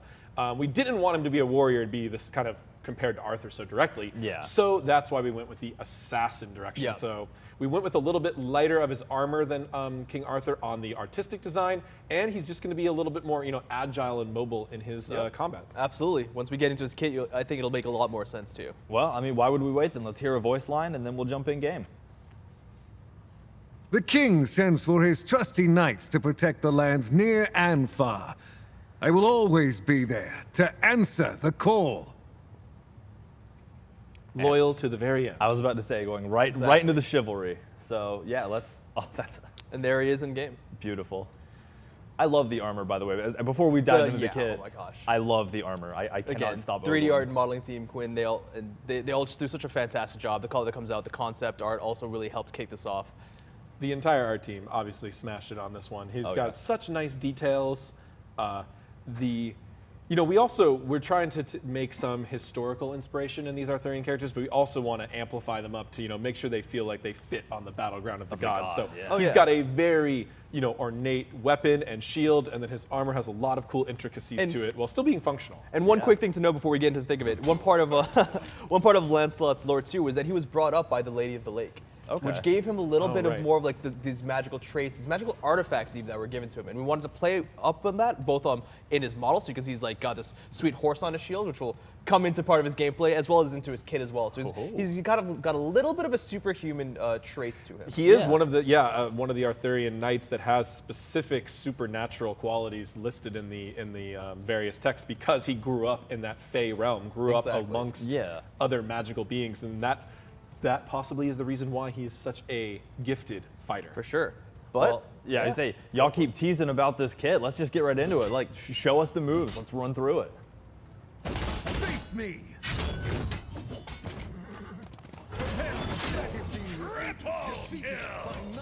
Killing spree. Beckons for a champion.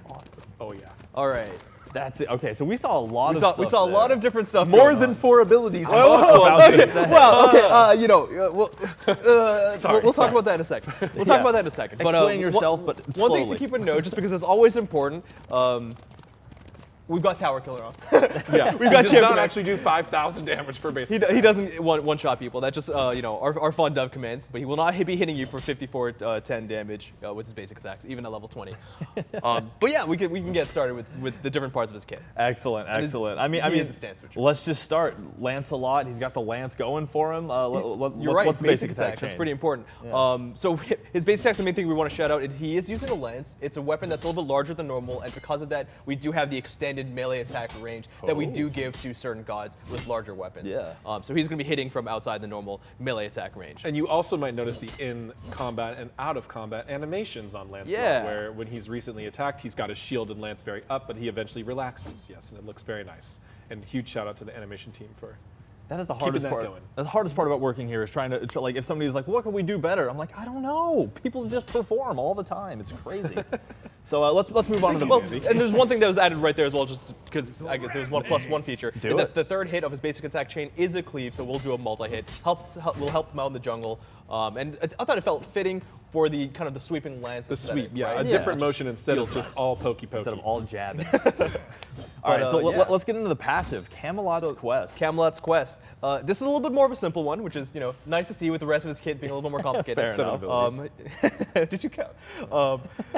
Lose count. But yeah, so Camelot's Quest, it's just a stacking, something that he gains power over time. Lancelot receives a stack for a God Killer assist, and 1 stack for every several minion kills. When he gets stacks, he's got the 2 states, the mounted state and the unmounted state. Yeah. So while he's specifically in the mounted state, each stack provides increased movement speed. When he's in the unmounted state, each stack will provide something a little bit more unique. It's reduced basic attack damage, but only taken from directly in front. So if you hit Lancelot from the sides, from the back with basic attack damage, you're going to be doing the full amount. But if you're hitting him direct, if you're like dueling him and you're hitting him straight on, you're going to be doing actually a little bit of reduced damage. Don't joust the jouster. You're going to get jousted. Yep. So playing a little bit with those jousting duels and the shield motifs. I hate to see him on the joust map. It would not be a joust I want to be a part of. But I also love how you brought in from jousting that whole face your opponent head on thing. Right. Super cool. Next up, Piercing Thrust. Yeah, so this is Lancelot's first ability while not mounted. Pretty simple here. Lancelot dashes forwards. You can see it's kind of got 2 components in this target here. It's almost like the tip of a sword or a tip of a lance It's got a in a way. unique shape. He actually will stop towards the end of that rectangular component while he continues to extend forwards with his lance to the end of the inverted cone, the tip. He hits and he dashes through enemies, and if he hits an enemy, he actually gets a second fire of this as well. Got it. It's not a very long range, so it's not really great for escaping a fight. He has other tools that'll help him there. Yeah. But if you want to weave through the battle, again, it's playing around with those agility feels. We talked about how it didn't feel right for him to be a warrior. It didn't really feel right for him to be a guardian. As an assassin, we wanted to make him feel like he's going to be darting through the battlefield, right? That's the kind of, when King Arthur's leading the charge, Lancelot's kind of all around, kind of dueling and taking out swordsmen and fighting all around him. I mean, and that makes sense too, with the whole using the lance. Like, it's not like a sword. It's a lot harder to swing around. You're really looking for that one precise shot that get where you need to get and make your strike. So, and with the refire here and the stance changing, you're going to see a little bit of a higher skill cap, I'd say, Absolutely. on this assassin. So you can really, we've seen some really cool things in playtests of people using this ability in all sorts of unique ways to make sure they hit the right targets or do a hit and a dodge.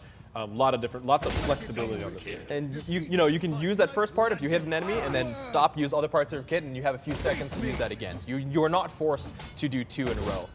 And it's any enemy, so you can help. You can actually utilize this in the jungle to help clear as well. Oh, handy. Good reminder to have. Yeah, minions and jungle minions count as enemies. Yep. But yeah, let's go into the second ability. Let's do it. Skilled Strikes. So we're talking about his, the different things that he can do with his lance and his shield. So this is kind of a 2-part ability here, where Lancelot has a small cone area in front of him, where he will slam enemies in front of him with his shield, and then he goes from there into a swiping attack with his lance. There we go. So Nice. a few things you can see the target are changing. First things first is that slam of the shield will actually knock back enemies kind of more towards the end of what will be the second part of that ability, because the second part is a larger cone that's split into 2 parts. That outer part will actually deal bonus damage if enemies are within that. So again, playing a little bit with the agility, playing with the skill and precision of Lancelot is you don't actually want to use skill strikes and just W key and run into your enemies. You actually want to make sure that you're getting them into the right spot. So maybe utilize the AO1, the first ability to get into the fight, utilize the skill strikes to push them, and then use the second refire of the dash to get right back into the fight. It encourages you to stay in that sweet spot of his basic attack range, where the other assassin potentially can't even hit you back. Because you have the longer basic attacks, which is a really powerful effect in Smite that I think is often overlooked. There are a few characters that have it, Wilix, Achilles, Guan Yu, I believe, and it is really powerful. And if you are really careful with your positioning, it can do a lot of good, especially in a one-on-one. So this ability gives you that bonus damage for hitting in that sweet spot and kind of puts that enemies back in that sweet spot, so you can maintain that right distance from them. Yeah, exactly. And I think that's really cool too with the way its passive works. Is you're incentivizing facing your enemy head on and getting them directly in front of you, like face to face. I think that's incredible. So and yeah, the combo potential for that is unreal. I'll be excited to see that utilized in the game. So next up, kind of a transitional ability. It looks like we have Mount Up, which I believe starts the fun second half of Lancelot. Exactly. So what are we gonna have? Lancelot's not Lancelot without the jousting motifs, without his horse. You can't joust without a horse. They don't just run at each other. Yeah, exactly. It doesn't make sense. And we really wanted to play up with this. It's something that we mentioned in the dev blog. It's something that we thought was really important to who Lancelot is. It was the initial idea behind Lancelot. Was like there was not going to be a Lancelot without the horse. Without a horse. It's something that everyone kind of expected to see, and we weren't going to disappoint.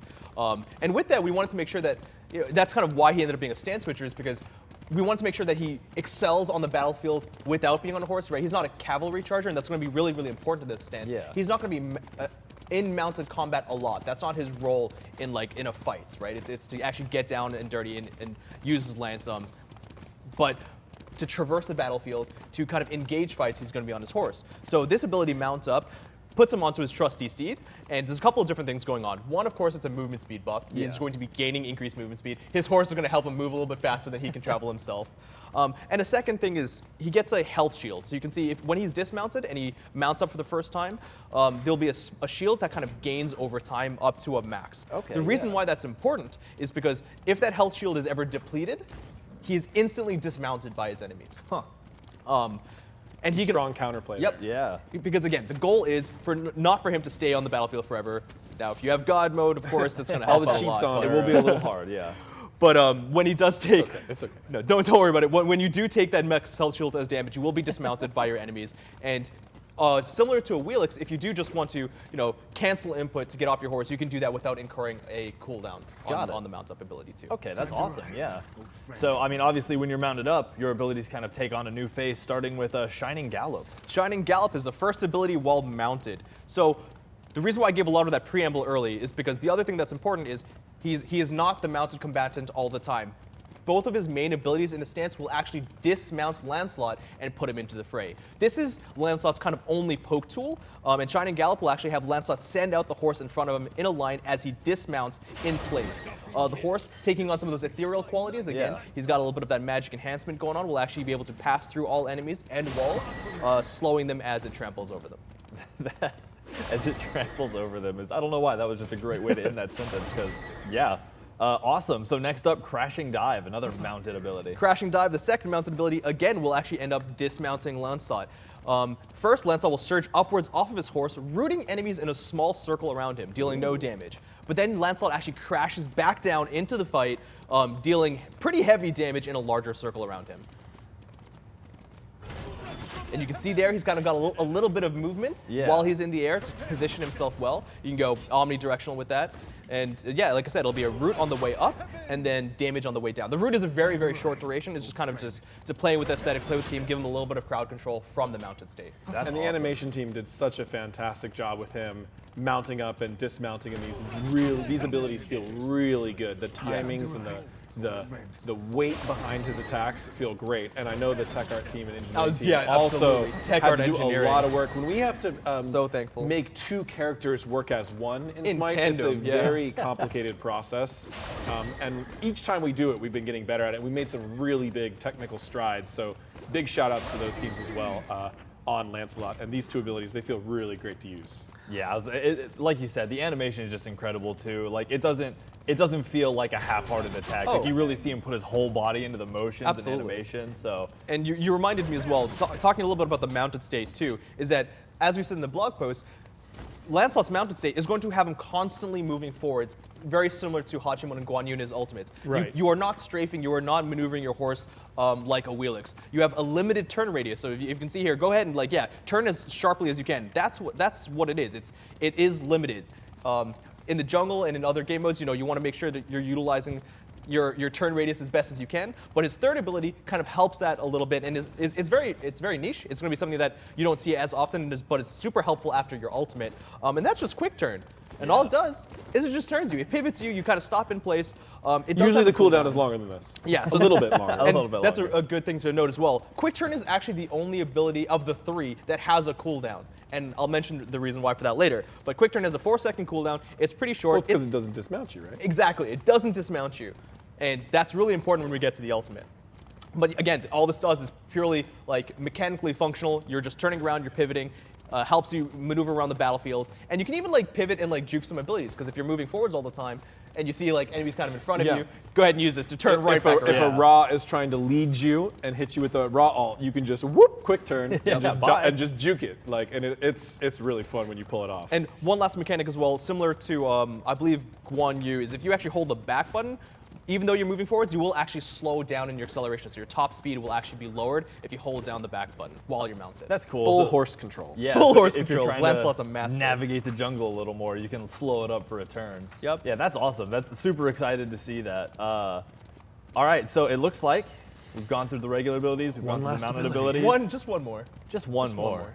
Just one more because it's going to be tied. The Grand Joust is Lancelot's ultimate ability. He can use this while mounted or while unmounted, and it'll do the same thing, which is basically Lancelot's going to be rearing up as his horse is preparing to charge ahead. During this time, there's going to be actually a jousting list that is created ahead in an area. You can see that rectangular area. The jousting list itself, will, once deployed, will cripple enemies in that area. And after that's created, Lancelot will then charge ahead with his horse, dealing damage to all enemies that he hits. You have movement control in this, and you actually have a faster turn radius when you're in this area too, damaging any enemies that he comes in collision with.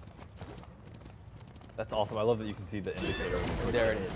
So you can see you have your own turn mechanic. Enemies in the area are just crippled. There's no damage associated to the field itself. And like I said, if you're zooming past enemies because you're charging ahead, it's very useful to use quick turn after that to make sure that you can get right back into the fight. Yeah. And might I add, just one of those design things, I see him passing over flags and the flags folding up and getting out of the way of the character. Like, the attention to detail never ceases to amaze. Shout outs to effects as well. Shane did a fantastic job on Lancelot. He really, really worked hard. And especially like even with like the glowing shields that you can see when he has that health shield while he's mounted. Yeah. A lot of things that he worked on were Lancelot really came together from all the different art teams and tech teams. True. Now this ultimate has one extra feature that is really important for really doing the full meta min-maxing of Lancelot, which is it also will mount you. Exactly. So you can effectively heavily decrease the ability cooldown of your mounted abilities by working your ultimate into the mix. So you can either, you can use your mount up and then use a dismount attack and then immediately ult afterwards, or vice versa. To effectively get 2 dismount attacks in a short succession. Exactly. And that's why we mentioned the cooldown on the first 2 mounted abilities isn't there. It's actually 0 cooldown. So that way, if you're utilizing the 2 different mount-up mechanics, you can use those dismount mechanics as well. So, we're talking about this gameplay and playstyle a little bit. Lancelot's very much get into the fight and, do as much as you can in there and get out if you can. Yeah. Weave through the battlefield, use those movement mechanics. You don't really want to mount up to try and leave a fight unless you're using ultimate, because again, that shield starts off really small, right? So if you're using that and someone just hits you with a quick basic attack, you're being dismounted immediately, and now you've lost. So you're saying he will try to 100-0 me? He will absolutely try his best. He's kind of an all-in He's an all-in assassin. Does he seem like the type of person that would run away? I mean, come on. No. Right. No, he very much is. And as Clumsy mentioned, this ability is much better at getting in as opposed to getting out. But it's also a very unique dynamic for junglers. A lot of junglers are used to leaping or blinking. Which you cannot do on the horse. So instead, you're running at people. If you just run right at them, they're going to see you coming, and you're going to take some hits before you get in. So you have to be a little bit more careful, a little bit more sneaky, potentially dismounting and mounting up at some unexpected times. Try to change up your playstyle so that your opponent doesn't predict you as well. Exactly. This character, though, has a lot of abilities and has refiring abilities, so if you can get those proper mix-ups in there, you will leave your opponent really feeling like they're in the back foot. Like, what is he going to do next? I'm just struggling to keep up. Yeah. If you're a good Lancelot, so a lot of skill expression on this character. You mentioned something pretty important as well. While you're mounted, you can't use your relics. You cannot ward. You can use consumables, but you also cannot basic attack. So you're just using kind of those few abilities and consumables, similarly to a Wheelix in that way, until you dismount and get right back into the fight. As is consistent with our other mounted combatants. Yeah, a carrying over trait. Well. Yeah, like you said, this is definitely a character who it seems benefits the head-on challenge in fighting. So there will be a lot of jousting, I imagine. I mean, as you can see now, I've been doing a lot of jousting, but I'm not surprised. He seems to like his Lancelot. So, hey-oh, I made a joke. You know I'm the original joust master, that's for sure. So Lancelot is one of my favorites. But no, this character is really interesting to play. Has a lot of things to learn. A lot of rewarding in-hand cancels, basic attack cancels, and if you're wise with your ability procs, he really can have a really powerful output. But it's not easy to execute. Like a lot of precision and aim required in an assassin was another thing that was kind of a theme to his kit, to the idea of the lance and the joust. So we really wanted to design with that goal in mind. And not only that, but there's also just these combos. Once you learn them, I'm sure it'll be very intuitive, but obviously you have to learn the combos, you know? You have to learn how to properly like mount up, mount attack, ult, mount attack, use your dashes, use your... Absolutely. So it's gonna be a lot of really awesome mechanics to get a hold of, and once I think people start to get a hold of that, this is gonna be a very formidable opponent. I'm very excited to see people pick up Lancelot and learn to play him over time. One thing, I said it before, I'm going to say it again. Be very careful mounting up in combat. It will get you killed because if you're dismounted with that shield, I'm expecting to see a lot of PTS and on release where people are trying to mount up in panic as soon as they're in a fight because they think they're going to use that as a movement ability to get away. Get dismounted and then die. That will happen. Be very careful. Sure it will. And the ultimate is really cool because it's a huge cripple field, which is a relatively new effect for us. We don't really have that effect of that size and scope. So you can shut off movement abilities in a relatively large area. You can use it across the tower area to prevent people from, leaping back to safety or engaging on you. So I could see him being a big pro pick specifically for that, as to counter other movement abilities. Oh, and I feel like there's always just like the one more thing. Something that was really important as well to make sure that Lancelot functioned well in the middle of fights is that after his ultimate, you will actually regain a full health shield for being mounted. So you can see right there, if you start mounted from, if you start your ultimate from the unmounted state, or even if you have a low shield while you're in the mounted state, it will refresh that just to give you a little bit of leeway after you've used your ultimate, in case you've taken some hits during that time. That's awesome. I'm excited to see that ult used not only for team fights, but because you can choose your path in it and veer out of it if you need to. I'm excited to see it used as like an escape tool. Like if somebody ends up behind you in lane, you can dash and just shoot off into the jungle and you're just gone. And they can't leap after you. Yeah, you're just gone. So one last little piece of information that I have that I think is fun that has nothing to do with the lore or the kit, or basically anything, is that our animators and effects team and like people who worked on Lancelot affectionately deemed the horse Bubbles. So we knew we were going to get the question. What's the horse name? I saw this on the notes, and I was like, I think the last time we talked about this is like, Clumsy design team, do you guys agree with this? And I was like, if this is what everyone wants it to be, that's just gonna. There was not a universally agreed upon, historically accurate name for his horse, right? Yeah. He and likely in reality he rode multiple different horses. Potentially he didn't have just the same horse for his whole life, etc. But the internal dev team, and since we always get pushed to name the pets, the internal dev team went ahead and got a step ahead of you and named the horse Bubbles. Yes. So that is official as of today.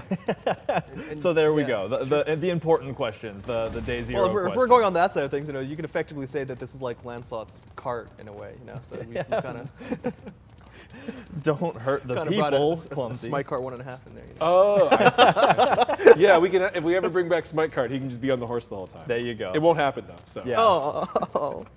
All right, well, with that, Payne, let's move on to some of the other skins that will be releasing with Lancelot, starting with Pride of Avalon Lancelot. I love these recolors. I mean, his base colors are really cool, but this was a tough call for me. Oh, I yeah. mean, if you're looking for something a little more intimidating, a little edgier, this is the one. I mean, yeah, look at him. The other one, he's like all regal. You have the blue flags. This is the timeline that he joined Mordred's side instead of King Arthur's side. True. Oh, he'll probably get a Dark Knight skin eventually. It's going to look awesome. That's one thing I guess I hadn't even thought about. I'm excited for the skins for this. I love, because he has a horse. Imagine all the creative things you can do with that horse. Horse armor. Horse armor. Or even not a horse. Remember that joke? Let's just make him a fisherman and make him ride a fish. That's my. That'd have to be a tier 4, but it would be fun. So in the future. So a super cool skin. There's also Ascended Lancelot as well, which is like the other Ascended skins. It'll be part of the 2022 season pass. I really like this one. I know what it looks like, even though I haven't seen it yet, but I'm remembering it.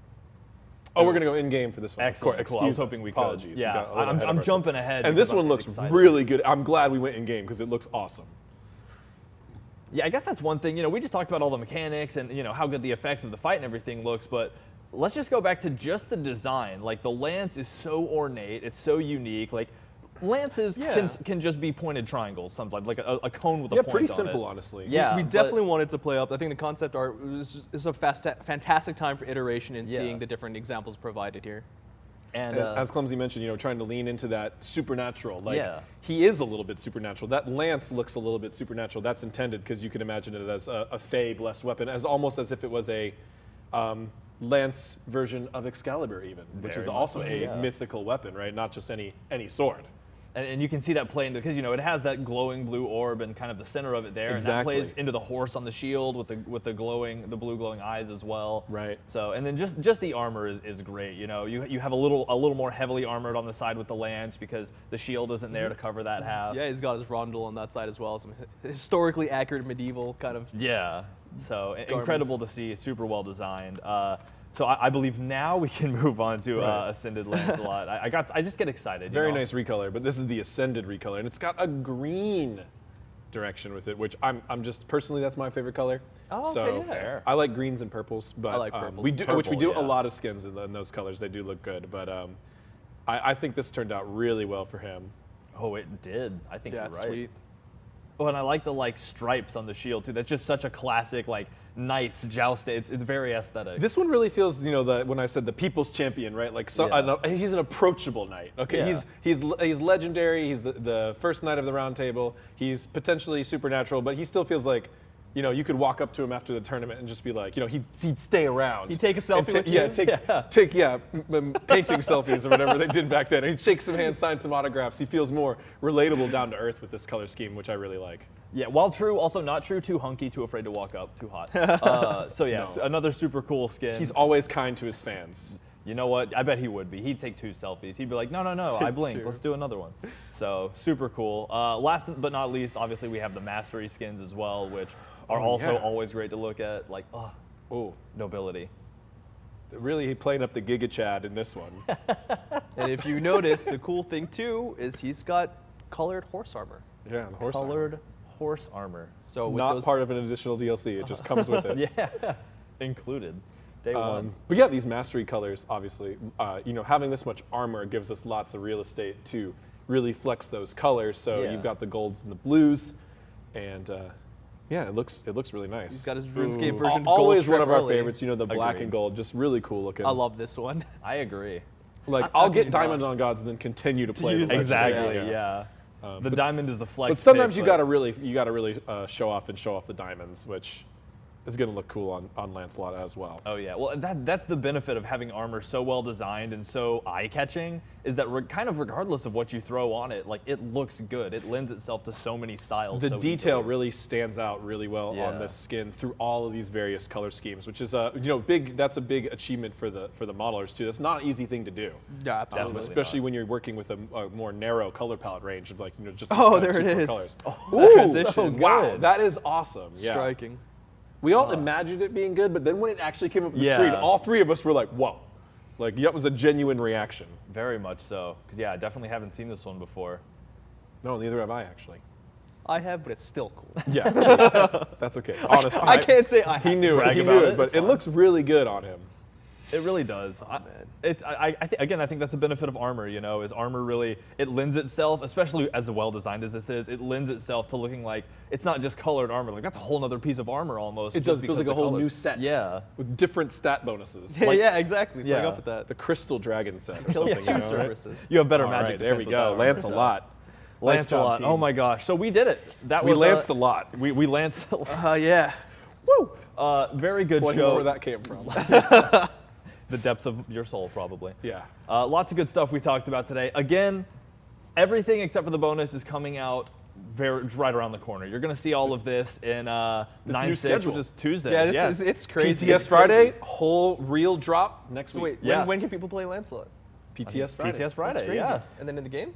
And then Tuesday. And then Tuesday in the game. Tuesday, PTS Friday, Tuesday I'm live. really not used to that. Yeah, That's awesome. boom, Here we like go. that. So super excited. Hope y'all looking forward to it. Again, so many things. If you want to know more about it, make sure to check in with the patch notes. Those are live right now. You can read about everything. If you know you came in late or missed something, you can look at all the skins. And just get excited for Tuesday. I know I am, because there's going to be burgers. There's and extra Lancelot. stuff on those update notes too that we didn't go over today. There's plenty of bug fixes. You know, the QA team. Shout outs to Kitten and Doom working on those. Oh, yeah. We've got some other quality of life. You know, there's a lot of stuff on those update notes to go through. Yeah, Check them out. constantly. Make sure to check it out. But before you go, one more thing. At the OTK Expo, we announced a lot of amazing things, not the least of which was a brand new game from another studio within Hi-Rez called RedBeard, DKO. And it's currently in closed alpha, but you can get information about that and how to get into it and how to look forward for this game in a video right after this. So we're going to go ahead and call the show here. Thank y'all all so much for coming out, and we'll see y'all on the battleground. So bye everyone, and stick around for this video.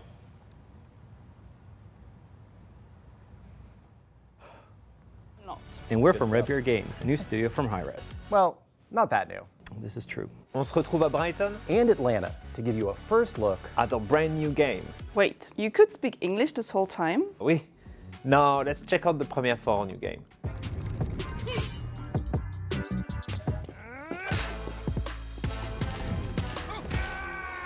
Welcome to Divine Knockout, a world of mythological multiplayer mayhem. When making DKO, we asked the question, what if the gods were small? And brawl. A small, brawl, free-for-all. Whoa, did you just make that up? Divine Knockout is a third-person physics brawler. What the f is a physics brawler? It's kind of a new thing. We made it up. We were inspired by platform fighters, where you need to knock out your opponent out of the level, but we wanted you to experience it in third person, right in the middle of the action. Kind of like how SMITE took the 2D top-down MOBA and turned it into a 3D action MOBA. Exactly, except we didn't stop there. We're bringing together third-person brawler combat. And a vibrant, stylized world of gods and mythology, inspired by our game SMITE.